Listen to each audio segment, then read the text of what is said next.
no vamos a poner en riesgo nuestra ética profesional, ni nuestra ética empresarial, y preferimos no atender a ese grupo de clientes. Más, no importa quién ha sido tu cliente, no, estoy trabajando con la empresa número 1 a nivel mundial en este sector farmacéutico, trabajo en la clínica número 2, todo es cambio.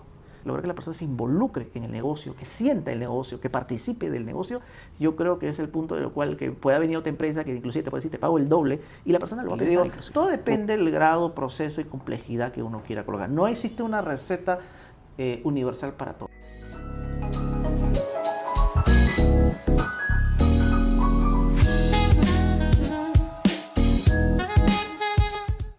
Hola a todos, bienvenidos nuevamente a un capítulo más de su podcast Guía Mastermind.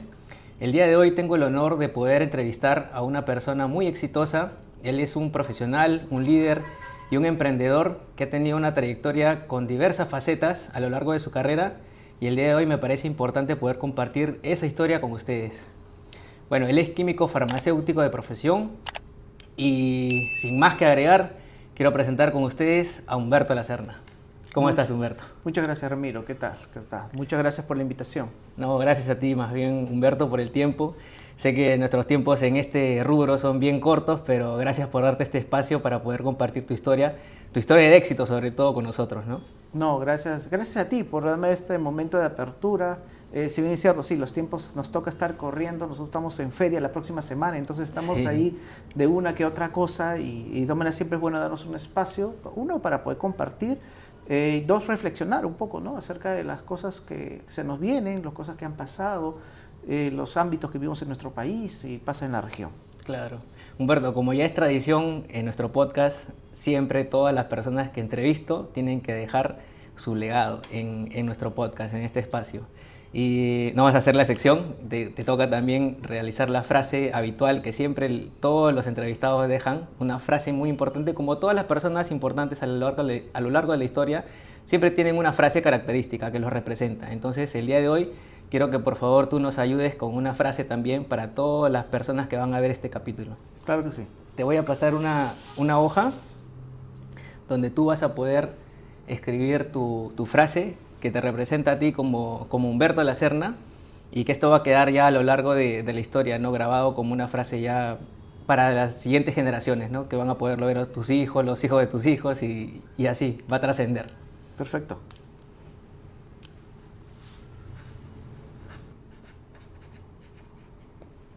Por favor, no lo vayas a mostrar, Humberto, esto es al final del capítulo para que puedas revelar la frase, y lo vamos a explicar al final de este capítulo. Perfecto. ¿Sí? Bueno, Humberto, yo he conversado contigo, hemos podido hablar, hemos podido intercambiar ideas, y me parece que tienes muchas cosas buenas por compartir, pero para las personas que van a ver este capítulo, me gustaría que puedas compartir un poco la historia de Humberto Lacerna. ¿Quién es Humberto Lacerna? Bueno, ¿quién es Humberto Lacerna? Bueno, he tenido la oportunidad de pasar diferentes facetas en toda mi vida, ¿no? He tenido oportunidad de trabajar en diferentes compañías, he tenido oportunidad de trabajar en farmacéuticas, he trabajado también en otros sectores de distribución, y ahora a cargo, digamos, de liderar todo lo que es IPC y PPG como tal. Pero te puedo resumir, ¿no? En la primera faceta de, digamos, cuando ya muchacho, estamos hablando de hace ya más de 25, casi 25 años, prácticamente tuve la oportunidad de trabajar en una farmacéutica, digamos, líder a nivel mundial, de lo cual manejamos tanto farmacéuticos, nutricionales y productos OTC. Y digamos que ahí donde tuve mis primeros pioninos en la industria farmacéutica, ¿no? Prácticamente fue mi escuela que me ayudó bastante a poder desarrollar y a crecer, ¿no? Luego tuve la siguiente oportunidad, ¿no? Esta empresa fue adquirida por otra empresa farmacéutica más grande en ese momento, Pfizer, de lo cual tuve otro punto de vista, un poco más de globalización, estaba acostumbrado más a la regionalización. Y ese es uno de los primeros etapas que me hizo también en formar a IPC, ¿no? Y ahí te voy a estar comentando de dónde nacen las siglas IPC y por qué fueron creadas. ¿Sabes? Todo para algo hay una razón y hay una explicación de esto, ¿no? Claro. Pero lo que sí te gustaría concluir en esta parte es de que en cada una de estas etapas que he tenido oportunidad de poder desarrollarme han sido diferentes clases de retos, ¿no? En la etapa técnica, de lo cual yo me profesionalicé bastante a nivel técnico, tuve oportunidad de trabajar muchos proyectos a nivel regional. Luego viene otra etapa que es la etapa donde cual uno ya empieza a practicar el management como tal. Tuve la oportunidad de mi primera maestría, que fue en el año 2010 de Project Management, y me dieron ciertas habilidades, pude desarrollarlas, mejor dicho, también bastante lo que era el trabajo en equipo, lo que era como manejar equipos como tal, ¿no? Fue algo diferente a lo que normalmente mi carrera base es químico-farmacéutico. Normalmente en las escuelas o en las facultades de farmacia y bioquímica, yo soy Cayetano, pero en general todos, la currícula es bastante rígida, bastante técnica, en otras palabras, y las habilidades muy pocos, y uno lo va desarrollando en función donde se desenvuelva o qué posgrado o cursos adicionales vayas a ir desarrollándote en el camino, ¿no? Claro. Y en estas etapas, digamos, de lo cuales uno va aprendiendo y desarrollándose, es de lo cuales nace también la oportunidad de crear IPC. Ah, perfecto. Y bueno, eso también lleva a la segunda pregunta que te quiero hacer, Humberto. ¿Qué te motivó o cuál fue el momento que tú decidiste pasar de ser un profesional especializado a liderar tu propia empresa? Yo creo que el punto de quiebre fue cuando entendí de que hay escuelas o hay lugares de trabajo donde los cuales hay mucha amplitud para poder desarrollarse, pero no en todas necesariamente se cumple. A veces hay tantos cambios que pasan a nivel global. Cuando trabajas en una compañía muy grande, eres uno, digamos, de una maquinaria de 60.000 empleados, eso vamos a denominar, ¿no? Por más, no importa el nivel que te ocupes, igual eres uno de muchos, ¿no? Claro. Y luego cuando ya ocupas un nivel intermedio, una gerencia intermedia, te das cuenta que claro, ya no eres uno de 60.000, ahora estás en uno en 150, perfecto. Pero aún así, siempre a veces hay personas que pueden tomar muy buenas decisiones, como otras personas que a veces cometen errores, ¿no? Entonces, yo también tuve la oportunidad en ese momento de entender eso y me di cuenta de que había muchas cosas, digamos, que estaban bien y otras cosas que quizás no lo estaban. Y aparte de que también lo más importante que me hizo ver a tomar la decisión de emprender fue cuando vi un dolor en el mercado. ¿Qué es un dolor en el mercado? Es cuando hay algo que afecta al mercado y que no hay alguien que satisfaga esa necesidad en el mercado. Claro. Y fue ahí donde dije, ok, acá hay un dolor en el mercado. Entonces es algo que se puede trabajar y puede ser una oportunidad de negocio. Y ahí fue donde se empezó a desarrollar la idea de IPC como tal, ¿no? Prácticamente tuvimos la oportunidad de antes de crear la empresa atender a un cliente, y no era cualquier cliente, era una farmacéutica también, porque vengo de ese mundo como tal, de una de las 10 más grandes. Claro. ¿Y cómo pasaste de liderar un proyecto local y escalarlo a nivel regional en algunos países de Latam, ¿no? Porque yo entiendo que están presentes en Perú, Colombia y Panamá, ¿es correcto? Sí, es correcto. Esto fue un paso que hemos estado dando poco a poco, ¿no? Normalmente nosotros estamos en un nicho de mercado que de lo cual se concentra principalmente en las capitales, ¿no? O sea, Lima, en el caso de Perú. Si bien es cierto, hay otras regiones que se van desarrollando, pero al inicio las regiones eran mucho más pequeñas. Ya en los últimos años sí se han empezado a desarrollar de una forma más agresiva. E igualmente pasaba en los demás países, ¿no? Entonces, ¿qué es lo que nosotros evaluamos, ¿no? Las oportunidades de mercado. Lo mismo que pasaba en Perú, lo mismo pasaba en otros países. Claro. Entonces no había un mercado, o no había como tal empresas que satisfagan esa necesidad que las empresas requerían. Entonces, ¿qué es lo que normalmente tenían que hacer? Buscaban proveedores europeos, buscaban proveedores norteamericanos, buscaban una solución. Estoy hablando de hace ya cerca de 12 años atrás. No había simplemente. Claro. Pero sí, en estos años ya ha ido cambiando. La competencia existe ahorita y nosotros empezamos a hacer una cultura de cambio. ¿Qué es una cultura de cambio?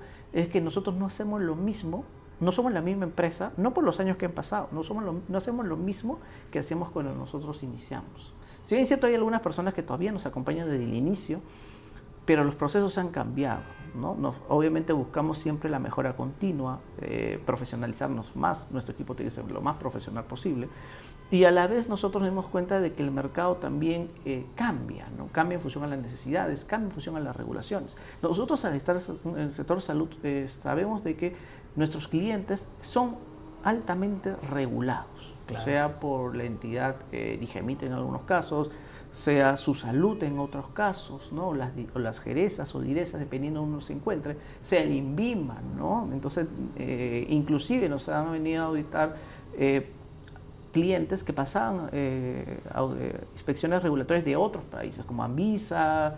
Había algunos inclusive que evaluaban a nivel corporativo también sus casas matrices bajo estándar de FDA, estándar de EMA. Entonces, eso nos hizo ver, entender que hay un dolor en el mercado que había que satisfacer y a la par había que desarrollar ciertas cosas, porque normalmente venía del mundo más corporativo, ¿no? Claro. El mundo de las grandes empresas. Entonces, las grandes empresas normalmente que están en 70 países o 100 países, normalmente manejan el mundo corporativo. Sí, correcto. Entonces yo tenía la oportunidad de haber trabajado en ese mundo corporativo, entendía ese idioma y estaba del otro lado. Me da cuenta cuando yo quería buscar una solución, buscaba un material, buscaba un instrumento, buscaba un servicio, no existía normalmente en el mercado o había que rebuscar. ¿Por qué?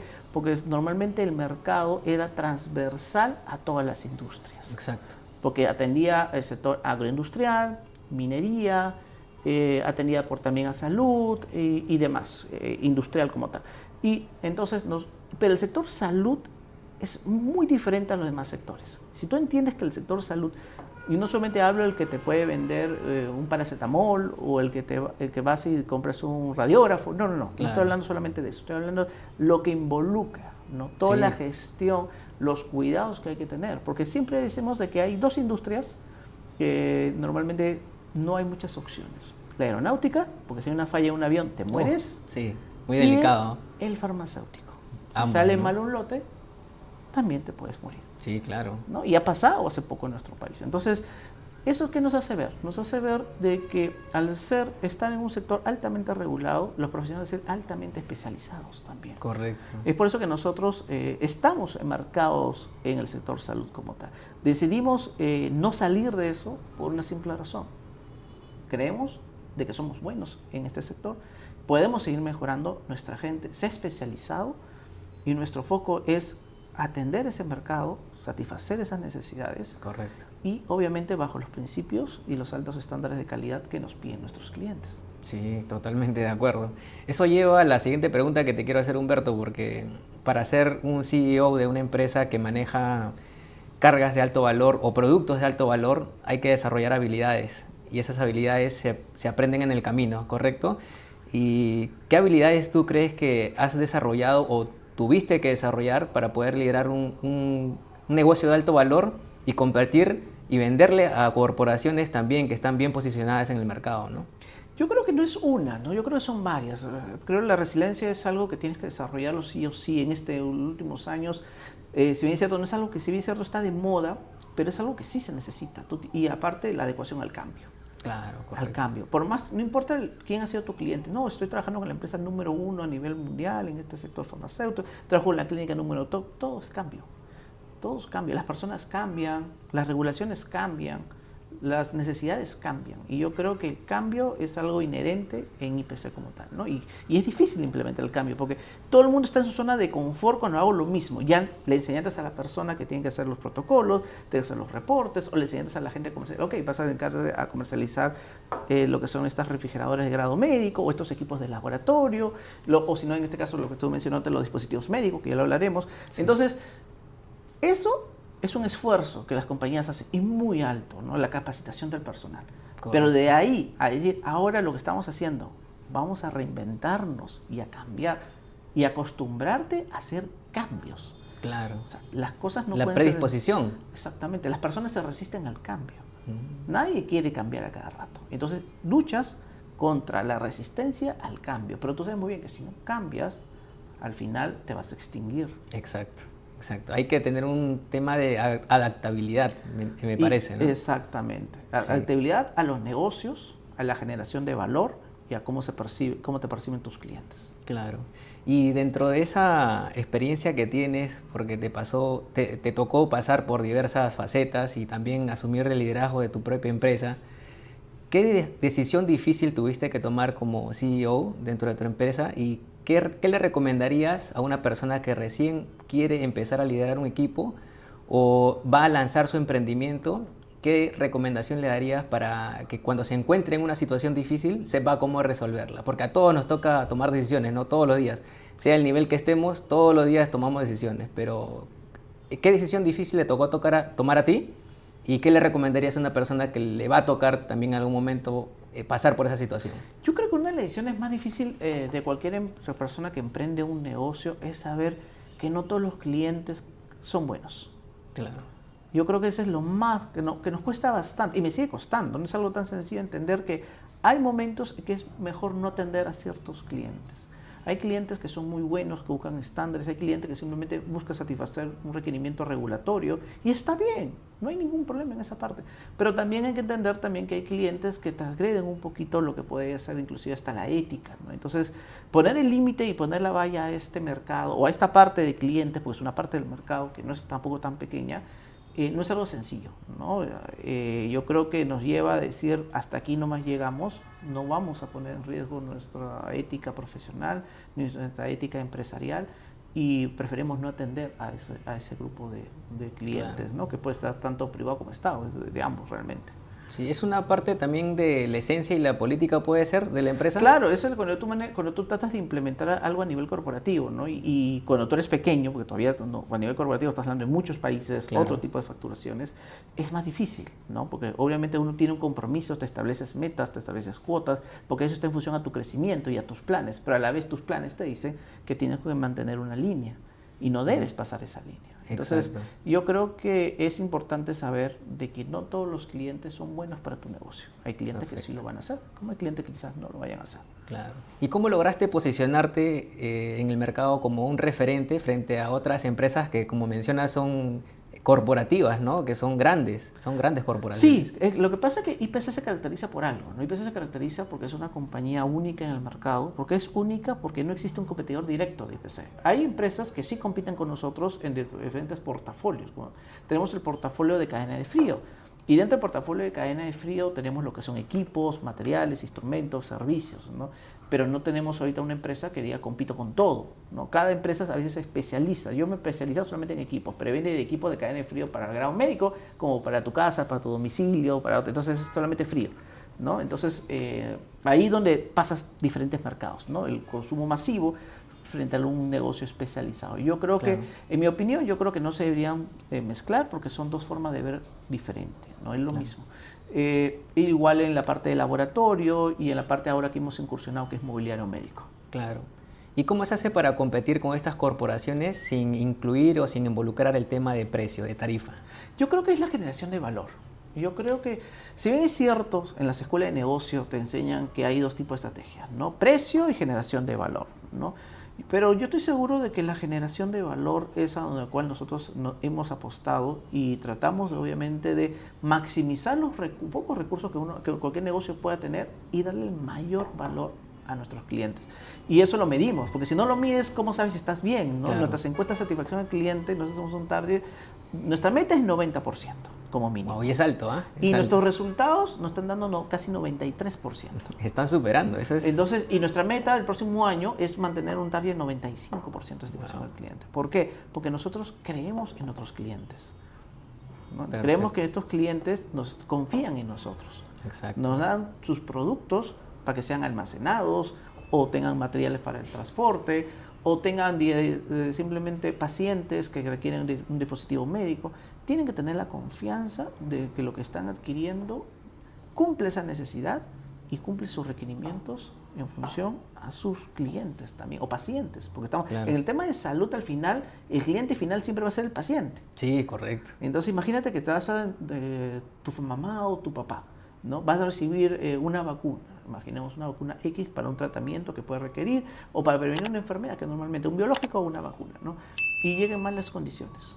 Oh, es algo perjudicial, ¿no? Sí, es algo que puede poner en riesgo inclusive al paciente. Entonces, ¿tú te gustaría eso? Yo creo que nadie, ¿no? No, nadie. ¿No? Entonces, a eso vamos nosotros. Nos ponemos siempre a pensar y siempre en nuestras reuniones mencionamos, acuérdense de que esa solución, ese material, ese equipo está almacenando productos que va a ir de frente a un familiar de ustedes directamente. ¿Les gustaría Correcto. eso que pase? No. Entonces, se maneja siempre como una prioridad, entendiendo, por repito, el tipo de mercado que nosotros atendemos. Claro. Entonces, ese es un poquito acerca de cómo nosotros planteamos la estrategia, ¿no? Y simplemente las acciones tácticas que nos permiten, obviamente, poder establecer el valor que nosotros generamos para nuestros clientes. Y qué importante es concientizar al personal para que también pueda adoptar, ¿no? esa forma de pensamiento y mantener esa calidad, sobre todo para entregar los productos. Sí, esa es una parte, es un reto y por eso nosotros siempre hacemos reuniones,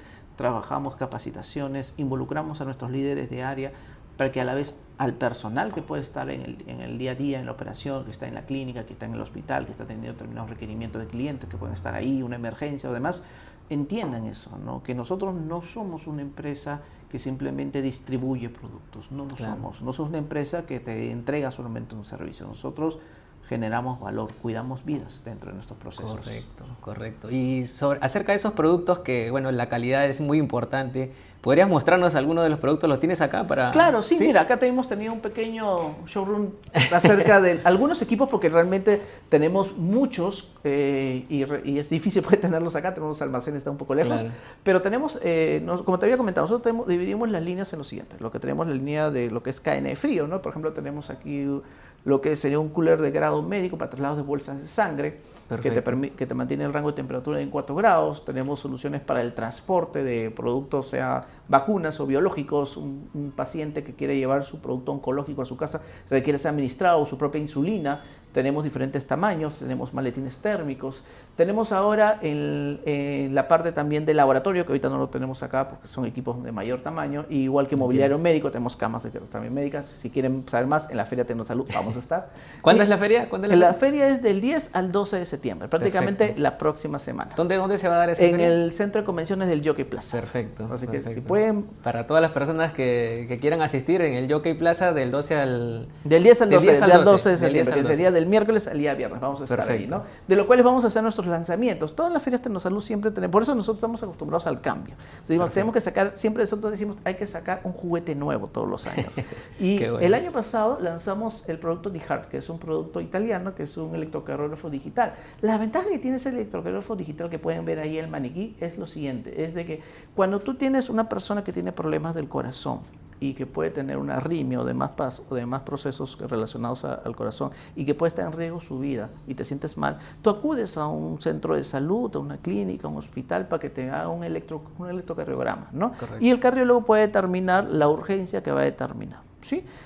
Pero este proceso que es llevado a cabo normalmente te puede demorar de 2, 3 horas e inclusive hasta más, dependiendo de dónde te ubiques, sin contar el proceso de traslado. Estamos hablando solamente el proceso de atención solamente. Entonces, este electrocardiógrafo te permite directamente que el paciente pueda hacer su propia medición, porque viene inclusive con herramientas de ayuda, de inteligencia, de tal forma que uno mismo, a través de forma visual, puede colocarse los electrodos de la forma correcta, hace el proceso de medición, lo descargas a tu celular. Significa que tú puedes tener tu electrocardiograma en tu celular y se lo envías por WhatsApp a tu cardiólogo. Wow, es mucha ayuda. ¿Cuánto tiempo te demoraste? 2 minutos. Perfecto. Tu cardiólogo va a determinar si es que tienes que ir de urgencias, porque quizás si algo pone en riesgo tu vida, ve de emergencia al centro de salud, o simplemente te va a decir, espera tranquilo, que quizás es un susto y no involucra ir a un centro de salud, como tal, no pones en riesgo tu vida. Pero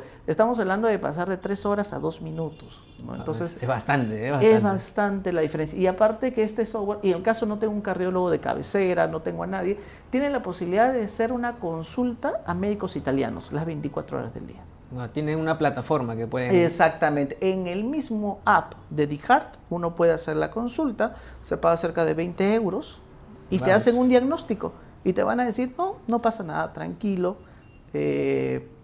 espera tu consulta. O te van a decir, no, anda a ver de emergencia a un centro de salud porque sí estás en riesgo. Entonces, para personas que pueden ser nerviosas o ansiosas, yo creo que eso es una gran herramienta. Sí, totalmente. ¿No? Y no estamos hablando de un equipo que me va a costar $3,000, $2,000. Es completamente diferente el precio. Entonces, mucho más accesible. Exactamente, ¿no? Entonces, es el foco de PPG, ¿no? Y lo otro que también vamos a lanzar en esta feria es nuestro tensiómetro digital, que es este, ¿no? Este es un tensiómetro súper práctico, diferente a los tradicionales. ¿Por qué? Porque prácticamente yo me lo coloco en el brazo, presiono un botón y automáticamente me va a decir la presión. Perfecto. Y la ventaja que tiene es que te va a decir si estás bien, o estás con la presión alta, y tú puedes registrar la presión directamente porque se conecta con tu smartphone.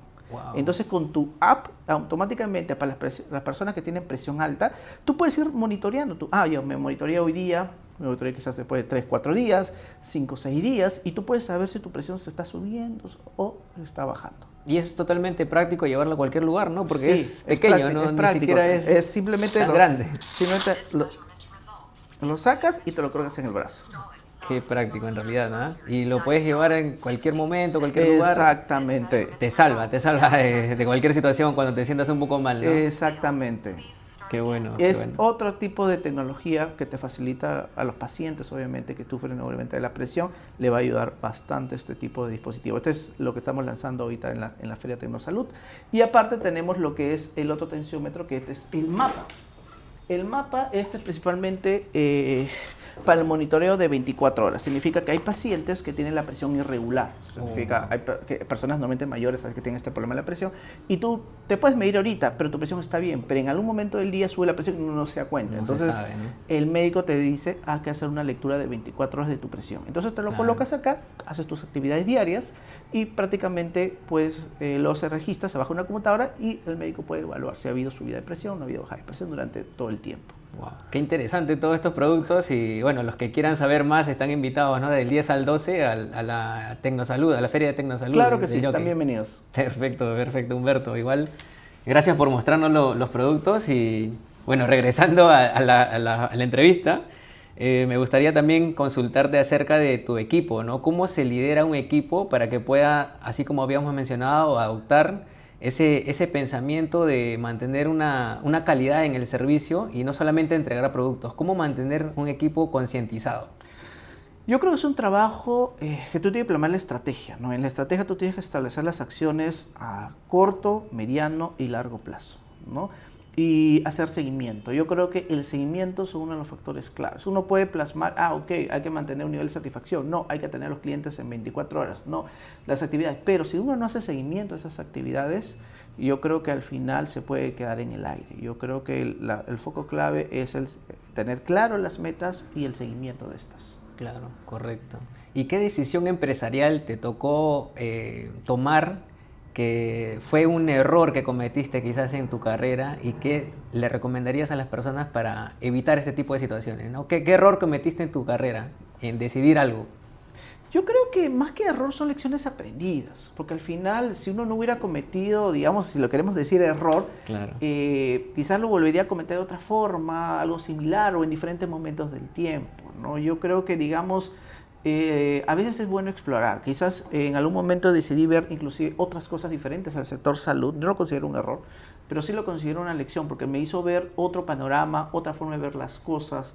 Pero yo creo de que eso igual te enriquece como persona para poder, digamos, maximizar los recursos y entender diferentes perspectivas, porque a veces los que estamos en este sector como tal es diferente a otros sectores, pero sí he tenido oportunidad de conversar, inclusive busco hablar con otros tipos de mercados diferentes a lo cual estamos, que nos permita ¿qué cosa? Enriquecernos con cosas que quizás no nos damos cuenta. A veces la practicidad es algo que olvidamos los que estamos en este mercado como tal, porque buscamos procesos a veces muy complejos y a veces las cosas pueden ser muy sencillas. Y yo creo que al final hay cosas que te pueden generar valor. Por eso yo no creo que exista en el mundo de los negocios como tal. Quizás hay decisiones económicas que duelen. Sí, ¿no? totalmente. Y duelen bastante. En este mundo yo creo a la vez que hay tantos cambios, cambian las regulaciones, ¿no? Entonces, y esas regulaciones a la vez a veces te agarran desprevenido, son tan rápidos que si no te preparas pueden llevarte hasta la quiebra de tu negocio. Exacto. Tienes que ahí estar siempre actualizado, ¿no? Con todo lo que las normas. Con todo, no solamente es, lo que ves salud, no, al final son empresas que tú tienes a SUNAT en el Perú en este caso, tienes a SUNAFIL también con los cambios que paran haciendo a nivel de seguridad y salud en el trabajo, cosas muy buenas también que salen, como hay cosas que también a veces son un poco inconsistentes, pero te toca seguir trabajando. Claro. Estamos en un mundo que cada vez se vuelve más burocrático, sí, en todos los sentidos, y se olvida a veces de los procesos que sean sencillos y por qué los hacemos tan complejos, ¿no? Pero nos toca adecuarnos a veces a estos marcos porque a veces no nos dan opciones. Claro. Humberto, ¿lograste concientizar a tu equipo. Tienes un buen equipo, tienes buen talento humano, pero pasa que siempre hay competencia y se quieren llevar siempre ese talento, ¿no? Sí, claro. ¿Cómo hacer para mantener ese talento dentro de la empresa en el largo plazo, en el tiempo, ¿no? Claro, eso lo aprendí también al inicio, ¿no? Nosotros tuvimos inclusive personas muy talentosas en la empresa que me dio pena que se retiraran de la empresa, pero también entendí que a veces hay mejoras que cada persona tiene que desarrollar, ¿no? Yo creo que una de las mejores estrategias para la retención de talento es el empowerment, que la persona sienta de que no es solamente un colaborador más, que sienta que es parte de la organización. Ese involucramiento, yo creo, es el punto de quiebre, porque tú puedes inclusive negociar hasta la parte salarial. Puedes en algunos momentos negociarlo, en momentos que sí, en momentos que no, pero en la gran mayoría de casos uno puede tratar de negociarse. Pero lograr que la persona logre el empowerment, lograr que la persona se involucre en el negocio, que sienta el negocio, que participe del negocio, yo creo que es el punto de lo cual que pueda venir otra empresa que inclusive te puede decir, te pago el doble, y la persona lo va a pensar inclusive, porque quizás no cumpla esa expectativa, y principalmente por los cambios generacionales que nosotros tenemos. Cada generación es muy diferente. Las generaciones ahora de los millennials y ahora con la generación Z son generaciones muy volátiles, generaciones de que se aburren rápido. Sí, en cambio, mi escuela, que soy mayor, claro, no tanto, pero sí mayor que tú, pero sí te comento, ¿no? Estamos un poquito a la cultura un poco más dura. Yo estoy en el limbo entre la generación X y los millennials, digo, en ese limbo estamos. Pero soy más de la generación X, se puede decir, porque en ese grado, digamos, aprendí todo. Claro. Pero las nuevas generaciones son generaciones que se tienden a estresar fácilmente, Sí. Se tienden a aburrir mucho, entonces, pero a la vez aprovechas eso, ¿no? Porque si tú quieres generar cambio, estas personas son buenas para los cambios. En cambio, las personas que pueden tener ya cierta edad, no necesariamente pueden ser mayores a 30, 35 años, les cuesta un poco más adecuarse a los cambios. Claro, justo conversaba con una colega hace poco y me dice, me tocó también el tema de la resiliencia.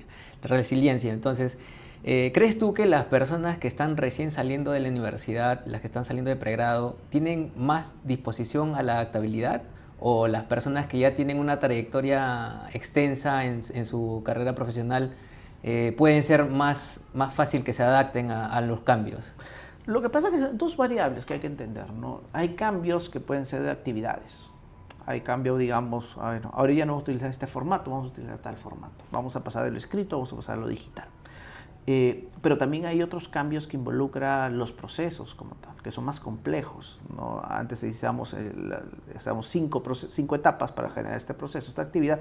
Ahora ya no sé en 5, lo vamos a hacer en 10. ¿Por qué? Porque ha habido cambios regulatorios, porque nos están exigiendo más normativa, porque el cliente lo exige de tal forma, ¿no? Entonces, generar que el personal entienda estos cambios involucra también bastante la comunicación. Las personas que ya tienen cierta edad, que son de generaciones mayores, siempre les va a costar un poco más los cambios, a diferencia de las generaciones, digamos, más jóvenes, que como recién salen, obviamente uno es más asequible al cambio. Pero también tiene la experiencia, que es el otro contraste, ¿no? Claro. O sea, hay personas que han pasado por tantos cambios que dicen, bueno, pues se reniegan un poquito, pero se adaptan. Sí. ¿No? Y lo hacen con una experiencia y generación de valor diferente quizás a generaciones nuevas, ¿no? Pero las generaciones nuevas tienen la practicidad que como son esponjitas accionan bastante y sus resultados son exponenciales. Entonces ves otro tipo de perfil. Yo digo, todo depende del grado, proceso y complejidad que uno quiera colocar. No existe una receta universal para todo. Si no sería facilísimo hacer negocios, las empresas serían facilísimas de gestionar. Sí. Y todo lo demás. No, son complejas. Las empresas son entidades complejas que mientras más grande seas, más complejo va a ser. Correcto. Más difícil transmitir el mensaje. Sí, sí, totalmente. Y eso lo he visto del otro lado, ¿no? En el cual había grandes compañías, lo cual transmitían un mensaje y llevarlo hasta abajo era muy difícil, ¿no? Pero sí tuve una compañía que sí se llamaba Wyatt, que sí aprendí bastante, y eres una de las pocas compañías en la cual yo tuve la oportunidad de trabajar, y estuve gran parte de cuando trabajaba en una compañía, de lo cual les transmitían el mensaje desde arriba hasta abajo. Ah, qué bueno. Eso y era una de las buenas escuelas que había en ese momento. Eso es una buena práctica, ¿no? Porque no se da normalmente. Normalmente no, porque tú tienes que trabajar con los gerentes intermedios, jefes, supervisores, y dependiendo de tu estructura, cómo esté planeado. Pero igual aterrizar eso es difícil. Tú te puedes sentar en un directorio, puedes conversar, mira, perfecto, vamos a hacer la estrategia, vamos a lograr tantas ventas, el personal va a tener tantos puntos, vamos a desarrollar tal lugar, perfecto. Aterrízalo a eso. Claro, correcto. Y regresando a la parte, me olvidaba de hablar de este tema, hablando de los cambios que existen dentro de las empresas, dentro de las normativas, hay un punto de referencia que bueno, también, de hecho, que les afectó también a ustedes, que es la pandemia. ¿Qué pasó en la pandemia? ¿Cómo lograron adaptarse ustedes? ¿Qué crees que cambió en la cadena de suministro del rubro farma y que se quedó hasta el día de hoy como algo clave para poder llevar correctamente, ¿no?, las coordinaciones de las importaciones que ustedes también realizan, ¿no? Yo creo que la pandemia trajo un cambio muy grande. Algunas empresas, lo digo porque he tenido oportunidad, les ha ido muy bien en la pandemia, como a otras empresas les ha ido terriblemente mal. Porque a veces sí, pero adecuate al cambio, pero tienes solamente un mes para adecuarte, 2 meses, ya 3, 4 meses ya no existes ya como no, internacional. claro. Si bien se tuvo programas de los gobiernos, especialmente de Perú, que se tenía programa Reactiva, te financiaba por ciertas partes, pero no todos calzaban para eso también. No era tan simple que ya está, no todos le daban, no a muchos lo pasaban. Era difícil a veces manejarlo, aparte de sumarle el miedo de la enfermedad y demás, y nosotros nos tocaba atender inclusive lugares de los cuales nuestros clientes tenían sus instrumentos y sus equipos en los hospitales, y nosotros tenemos que atender en esos lugares, y a veces, y a mí me ha tocado ir a justamente hospitales donde estaban al costado de las morgues y habían contenedores llenos de personas fallecidas. No era algo muy bonito de estar. Pero algo que nos tocaba hacer, porque entendíamos de que estamos en este mercado y, y no necesitaban. Claro, esto no para, ¿no? No, nosotros tuvimos que adecuar. Ciertas cosas, IPC maneja varias cosas, se dejaron de atender por prioridades y porque atendíamos solamente lo que eran urgentes, ¿no? Se malograba un equipo, había que tener un requerimiento, no había dónde almacenar vacunas, había que atender tal materiales, había que atender, nos pedían ciertos instrumentos, había que entregar, nos pedían, hay que entregar vacunas a tal lugar, no tengo portavacunas, ayúdame con tal. Y veíamos la manera de poder trabajar, de tener lo que tenemos en stock. Y lo que tú dices, ahora en las importaciones era otro, porque nosotros importábamos de diferentes partes, importábamos de España, traíamos de India, traíamos de China, traíamos de Italia, traíamos ahora de Argentina, traíamos de Colombia, diferentes partes, diferentes países. Claro. Y nos dábamos cuenta de que en algunos países había muchas trabas, muy lento. El proceso era lento y necesitábamos ahorita. Sí, totalmente. Entonces a veces nos tocaba ver, oye, busquemos otro proveedor que nos pueda satisfacer las necesidades en otros mercados. Y nos tocaba ver tocar la puerta, ¿no? Y teníamos contingencia de jugar con uno, con dos, pero a veces los dos colapsaban. Entonces nos tocaba ver quizás en la región también qué otra empresa más puede satisfacer algo parecido. Y era difícil, pero por ahí conseguíamos un repuesto, por ahí conseguíamos tal material y podíamos satisfacer ese mercado. Pero realmente yo creo que gran parte de las empresas del sector de salud como tal fueron un gran reto, ¿no? Claro. Algunos, como repito, les ha ido muy bien porque el sector salud creció. El sector salud siempre tiene una tasa de crecimiento promedio entre 5 a 7%. Pero digamos que ese año prácticamente fue por encima del 15%. Entonces claro, fue un crecimiento del doble. Sí, pues no, es bastante en realidad. Sí, claro, pero también muchas empresas también fue desbalanceada. A una empresa le fue muy bien, a otra le fue muy mal. Fue muy radical en realidad, ¿no? Sí, lamentablemente, y terrible esa parte. ¿Y cómo mantener firme a una empresa bajo un escenario de crisis o de cambios constantes? Yo creo que tú tienes que tener un buen equipo. Yo creo que la principal, para poder tú trabajar un periodo de crisis, es tu equipo de crisis como tal, bueno, o equipo de directorio como tú lo quieras gestionar, lo quieras dividir o trabajar. Al final ellos lo que te van a ayudar a establecer buenas decisiones y a poder aterrizarlas, ¿no? Claro, correcto. Yo creo que eso es lo más importante, el equipo. Claro. Si un emprendedor mañana viene contigo y te pregunta, Humberto, ¿qué consejo me darías para poder yo decidir a lanzar mi propia empresa? ¿Qué consejo le darías a ese emprendedor? Yo creo que primero, antes de crear una empresa, tienes que entender qué es lo que quieres hacer, ¿no? Porque muchos se animan, ya, voy a hacer mi empresa, ya. Y cuando te preguntas, ¿y qué vas a hacer? ¿No? ¿Qué necesidades ves? O sea, yo creo que los emprendimientos tienen que ser en función a una necesidad. Y la necesidad es porque satisfaces un dolor. Claro. Busca tu dolor. Ah, correcto. Porque si no buscas el dolor en el mercado, vas a ser uno más y De la lista. de la lista, ¿no? Claro. Y aparte que la competencia es muy agresiva. Sí, correcto. Y tú tienes que evaluar el flujo de caja, capital que tengas para inversión y el tiempo que vas a invertir en esto, ¿no? Tú escoges, ¿quieres estar en océano azul o en océano rojo? Correcto, correcto. Nosotros creemos en el océano azul, pero no significa que siempre va a ser azul. No, siempre hay Nunca. dificultades, ¿no? El océano cambia. El océano no siempre va a ser azul. El océano se puede poner rojo, sangre, pero te toca a ti reinventarte y cambiar de pecera y transformarlo a azul. Claro. Yo creo que esos son los cambios que cada emprendedor tiene que entender. Si tú haces algo muy bien, en un poco tiempo vas a tener a 3, 4 empresas copiándote. Y yo creo que eso es bueno y eso es malo. ¿Es bueno o es malo? Vamos a empezar por eso, porque obviamente te quita una parte del mercado. Tus ventas se van a ver afectadas. Pero ¿sabes por qué es bueno? Porque marcas un antes en el mercado. Claro. Das un punto de referencia. Un hito. Exactamente. Claro. Y yo creo que eso es importante. Y ahí depende de ti si te reinventas o haces lo mismo. Claro, y eso te obliga también, es un reto, se podría decir, ¿no? Te obliga a mejorar. Claro, claro. E inclusive, me acuerdo cuando generamos IPC, al año ya teníamos competencia que estaban sacando. No, vamos a competir con ellos. Algunas de estas empresas prácticamente ya no existen ahorita en el mercado. Ah, mira. ¿No? Claro. Porque tú tienes que entender todo el contexto. No solamente es copiar o hacer, ya, yo perfecto, ¿no? Inclusive nosotros lo que nosotros hicimos haciendo mapeos térmicos, comprar unos equipitos que traía de Estados Unidos, porque conocía al fabricante, tenía la oportunidad, conocía al fabricante americano, y digamos, te los envío los equipos y negociamos el tema de precios, buen precio, porque era una amistad, toma, te los doy, ya, perfecto. Y con eso, luego pasaban unos meses y ya empezaba alguien más a hacer lo mismo. Wow. Pero cuando estaba empezando a hacer lo mismo, yo estaba teniendo otros juguetes. Y ya cuando diga, ok, era otra cosa, necesito más inversión. Entonces ya no podían. Pero venía otro que empezaba a hacer lo mismo. Ya, yo también puedo. Y es así, es un tira y afloja. Sí, sí. Va a haber alguien que va a querer hacerlo. Y ya oye, pero ya lo hice, ya compré, ya estamos igualitos. No, no estás igualito, yo estoy trayendo otra. Ahora vendo equipos. Sí. Ok. Y cuando, ya vendes equipos, yo también estoy vendiendo equipos. No, yo también estoy haciendo materiales. Ok. Entonces cierras el círculo del dolor. Correcto. Para que al final tus clientes entiendan de que tú no tienes que buscar a Pepito, Juancito, Pedrito y a todos los amiguitos del mercado.